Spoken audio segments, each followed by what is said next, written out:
Humans are monsters. Everyone knows this. Ever since we first arrived on their planet so many years ago, we noticed that all their different tribes, races, religions were all at constant war with each other, and there was never a bout of peace for very long, only those sharpening their spears for the next advance on the other. However, this is a simple human metaphor, as they had gone well beyond the use of spears at this point, at least for most of them. It was at this time that we addressed them and offered them a way to bring peace to themselves by expanding off their simple planet. However, we found very quickly that not only were the people a different mix, but the planet itself was not so simple. Unlike most other planets, it changes seasons, it changes temperatures, it changes biomes. This was exceedingly rare and immediately made their home planet of Earth classified as a level 7 death world. However, we would find out in very short order that it was not level 7, but level 13. Only 2 levels above completely unusable of planets.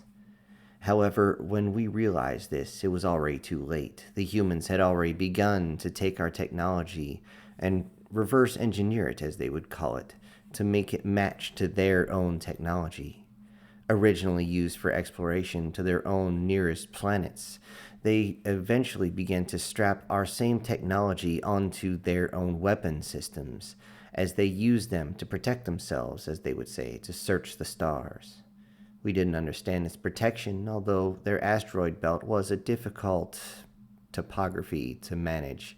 However, humans managed this quite simply, as they were incredibly adept at moving through the asteroid field without a single scratch. Most other ships would have to use jump engines to pass by this simple anomaly in space. However, humans seemed almost to delight in the idea of almost killing themselves, as they used small snub fighters to simply weave their way through the gigantic pieces of rock that floated in space. Humans were monsters this way.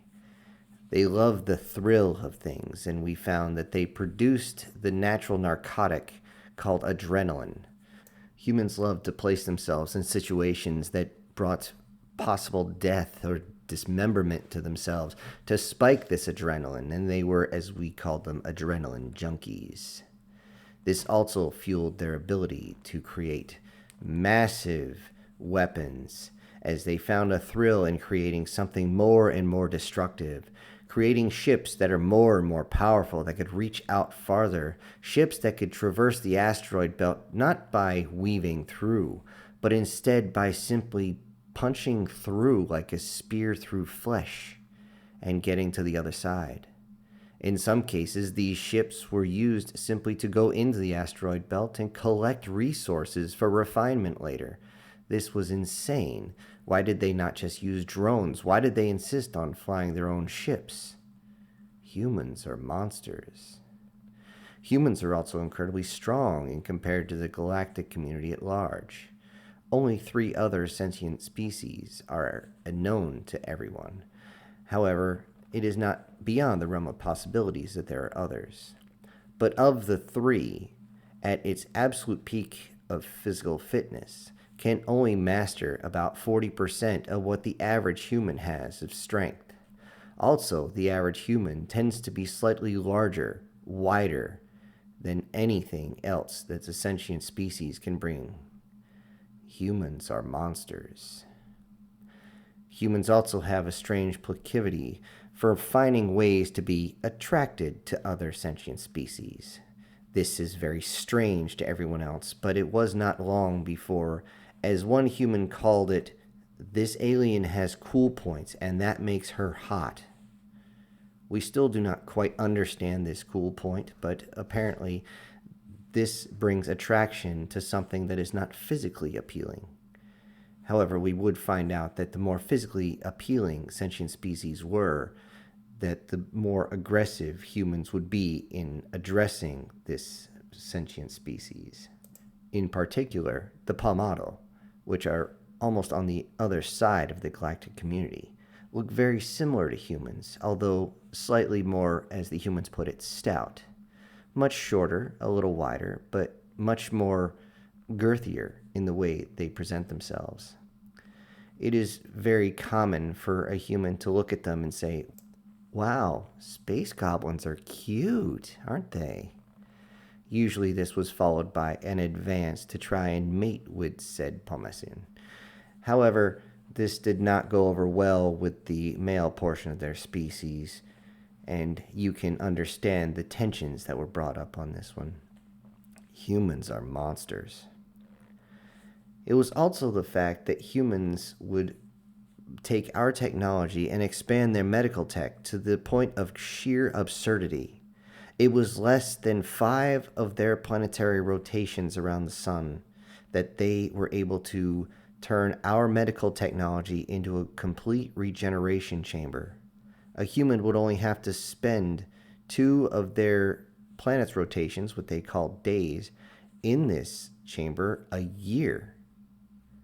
And they would reverse the aging of that entire year. Some of the humans even would go in for much, much longer, as these humans had got towards the end of their life cycle and wanted to bring themselves back to their younger selves. This was an amazing technology, but it also gave them a sense of arrogance. The effects on human society was massive. However, it also made them stronger, faster. For some reason, humans are stronger, faster, and just straight up better physically when they're younger. And because of this, all the humans you look at do not look beyond their prime. They all are very aggressive as well, especially the males, as this time in their life when they are at their most physical peak, they are the most aggressive and are willing to fight and dismember themselves just for pleasure sometimes. Humans are monsters. Humans are also able to consume anything the galactic community puts in front of them as sustenance. It has been known that several times humans who have been outlandish and disrespectful to other sentient species have found themselves on the receiving end of being poisoned by said species. However, things like capsaicin, ethyl alcohol only seem to entice the humans. They even used a chemical compound which is normally used as a sedative on humans and found that the human could not stay still. Instead, the human decided to change its outerwear and went running for 3 days.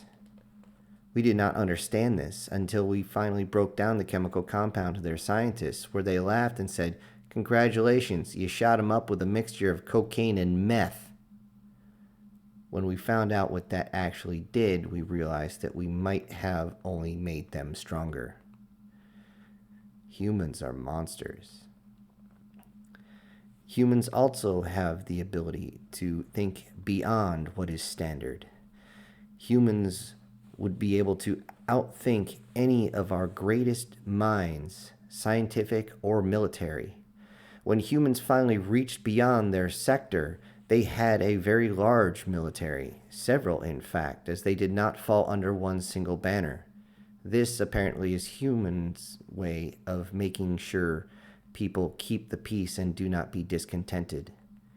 We still have not totally understood this. However, what it turned out is that the humans, when faced with military war games, would come up with strategies that were not even thought of. Comprehension of these strategies was completely out of the realm of anyone's thinking. They began to think up new weapon systems as this came about, weapons to solve a problem. In result of these military war games, the problem-solving abilities of the humans brought about the destruction of several small asteroids as the humans tested their weapons to the sheer fright and horror of those watching on. Those watching on, the military commanders, had difficulty controlling their biological functions as the fear of what humans could do if left unchecked became completely apparent. Humans are monsters. And it is because humans are monsters that it was decided that humans were not allowed to remain in the galaxy at large.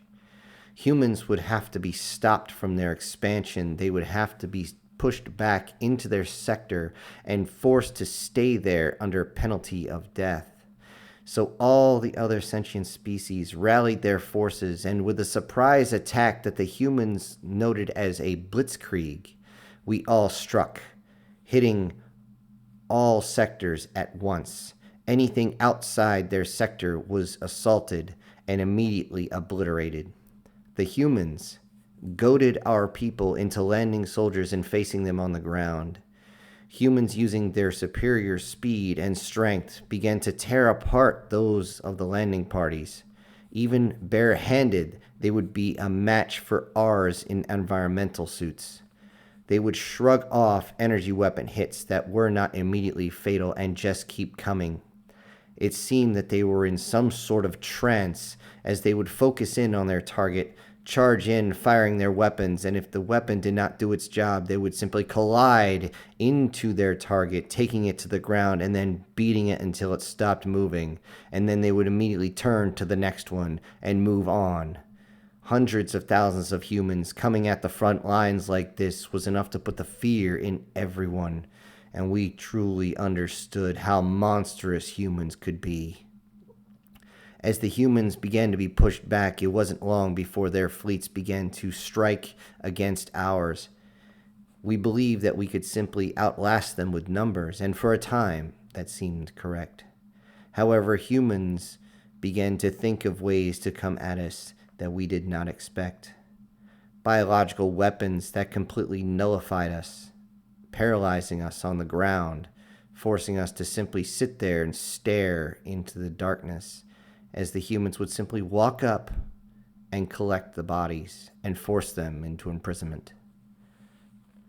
Humans would then come at us with some sort of electronic device that would destroy all the electronics aboard a certain ship. It didn't matter if it was a massive burst of electrons via an EMP artificially created, or if they had to send some sort of projectile into your ship. They call these torpedoes, and this ionic burst would blow through the entire ship. If you were too close, it would fry their own sentience electronic system inside their body. Their heart, their brain, their liver would all shut down immediately. However, if you were one or two bulkheads away, it wouldn't matter, and just the electronics would be fried completely. It is well noted that at this time, many of the civilian vessels that were close to the front lines were also attacked. Humans, in their monstrous acts, began to send smaller vessels that would seem to come out of nowhere with some sort of stealth technology we don't understand and attack these ships. They would either shoot them outright or they would board them before any of the point defense systems could even be brought online. The humans were masters at showing up at the absolute wrong time, attaching themselves to your ship and invading the bridge before you even realized that you had been boarded. The speed and strength was never to be underestimated. Several times, captains have attempted to cause a self-destruct in their ship. However, when the ships are merged together, that same EMP pulse is used on a much lower setting, and no self-destruct system is operating at that point. These humans are monsters, as they took many of our civilians. It wasn't until 6 of the human years after the war began that we received the biggest shock of the entire war. At that point, the battle lines were pretty stable. However, the humans kept coming at new and new weapons, and it wasn't long before we realized that they might be able to punch through our lines. Then we received a message, an odd message, a message we were never, ever expecting. The humans were sending one ship, just one, not as a peace envoy, but they were sending one ship down to the closest planet to our forces. Arania 2 was a simple garden planet, barely touched by the war, as neither side wanted to destroy it. However, they were sending one ship. Why only one ship? They said this was a diplomatic vessel and please don't shoot it. You can scan the vessel and you will realize it is unarmed. Sure enough, when it was scanned, they realized that there were tens of thousands on this massive freighter that was unarmed. There was only 4 humans and they were all in the bridge area. Everyone wondered what sort of tricks these monsters were going to pull. So they were given a wide berth as this ship moved through and made a landing on the planet. As it made the landing on the planet, it simply detached from its large cargo area, and a very small skeleton piece of the ship itself rose back up into the sky and went back the way it came. No words were spoken. It was sending out a signal the whole time. We come in peace. We come in peace. We didn't understand how monsters could possibly come in peace until we went on the planet to see what was going on. Our soldiers arrived as the doors began to open, and thousands of our children and thousands of our females and thousands of our wounded were inside. Our soldiers were very careful to walk up. That was until one could hear its own child scream for it. They went up and held their child, and their mate was there with them. They were surprised to see the humans had not just simply taken them for their own personal perverted pleasures, but had somehow saved them. And not only that, they looked over and the soldiers that were wounded had been treated for their injuries. They had also seen that the females and the children were very well fed, in some cases slightly overfed. They didn't understand this. And when this was finally released to everyone, they realized that there was no self-destruct on there. It was not a trick at all. The humans had simply returned the loved ones back from the front lines, a place where they shouldn't have been in the first place. They returned many of the soldiers that were unable to fight anymore. They had returned hope to the other side, and with this hope came the hope of peace talks. With that, talks between the humans and the rest of the galactic community came to be. When the envoys finally spoke to each other face to face, it was posed a question to the humans who were standing there in their uniforms and their suits. Why did they return the children and the women and the soldiers? Why would they do this? This is not something that any species ever does. Spoils of war is a galactic constant to everyone. Why did they do this? And they simply responded, "'Cause we're not monsters, you asshole." We all looked at each other and realized at that point that humans are monsters. They're just not the type of monsters we thought they were.